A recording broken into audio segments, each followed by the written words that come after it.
Bismillahirrahmanirrahim. Al-ulfatu ari ieu eta bab ulfah. Hartosna persatuan. Hiya ari itu ulfah teh al-istinasu eta ngarasa nyaman bin nasi ku jelma. Wal farhu jeung ngarasa bungah biliqaihim ku nepunganana itu pirang-pirang jalma. Itu nas. Wa asbabuha jeung ari pirang-pirang sababna itu ulfah khamsatun eta aya 5. Awaluha ari anu kahijina tina itu khamsah ad-dinu eta agama. Li anna kamalal imani lantaran saestuna sampurnana iman yujibu eta ngawajibkeun itu sampurnana iman al-atba kana kasih sayang. Wa tsanihima jeung ari anu kaduana tina itu khamsah an-nasabu eta nasab. Li anal insana lantaran saestuna insan yahnu eta condong itu insan ala aqaribihi ka pirang-pirang karabatna itu insan. Wa yatawaddadu jeung mika cinta itu insan ilaihim ka itu pirang-pirang karabat. Wa yakuffu jeung nolak al adza kana pilara anhum jauh ti itu pirang-pirang karabat. Kama qala teu beda sapertieun ngucap saha an-nabiyu Kanjeng Nabi sallallahu alaihi wasallam. Inna rohima saestuna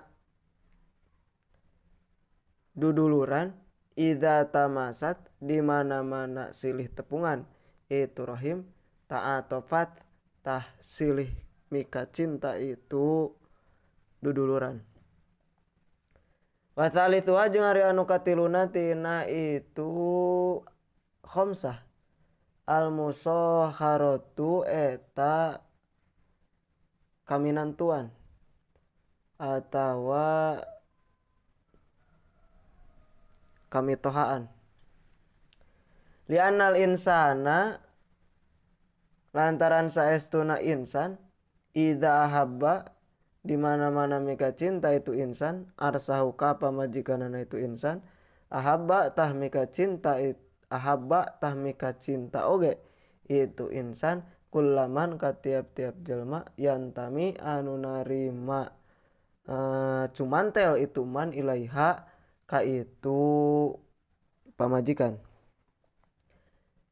Qala parantos ngadawuh saha Khalid bin Yazid bin Muawiyah ngadawuhkeun kana kenduhan kana bukti abghadu khalqillahi eta pangbendu-benduhna makhluk Allah ilayya ka kuring saha alu Zubairi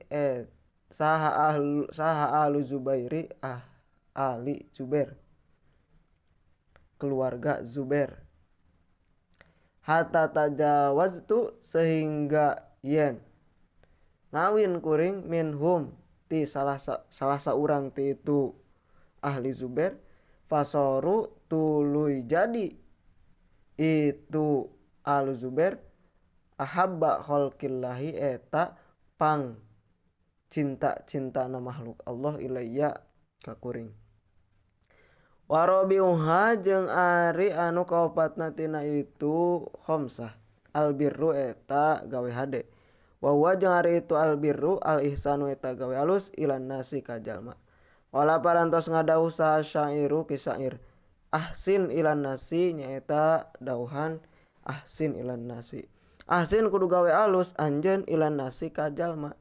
Tastabid tah bakal leuleuy naon kulubuhum pirang-pirang hatena itu nas.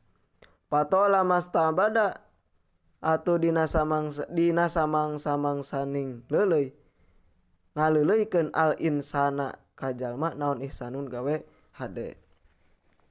Wa qamisuha jeung ari anu kalimana tina itu khamsah al ikhau eta duduluran kama akho teu beda saperti yen ngajadikeun duduluran sa Rasulullah sallallahu alaihi wasallam bainal muhajirina di antara pirang-pirang jalma nu hijrah muhajir wal ansori jeung kaum ansor litakwa karena supaya kuat non robi totum tali persaudaraanana itu kaum muhajirin jeung ansor watazidu jeung tambah-tambah non ulfatuhum persatuanana itu muhajir jeung ansor wama fadlul ulfati jeung anapun ari kautama anana itu ulfah fal ifadatu tah eta ngalapaedah fal ifadatu tah eta mere paedah wal istifadatu jeung ala faedah wa ta'awanu jeung silih tulungan alal birri kana gawe hade wa taqwa jeung kana taqwa wa bidzalika sareng kulantaran kitu tastaqimu tumattap naon al ahwalu pirang-pirang tingkah wa tadilu jeung narima adil naon ul umuru saimbang naon al umuru pirang-pirang perkara qala parantos ngadawuh saha Allahu Gusti Allah taala bari maha luhur Gusti Allah wa antasimu bihablillah nyaeta dawuhan wa antasimu bihablillah wa antasimu jeung kudu nyekel aranjeun kabeh bihablillahi kana jalan Allah subhanahu wa taala jami'an kalawan sakabehna wala tafarraqu jeung ulah pipisahan aranjeun kabeh surat Al Imran ayat 103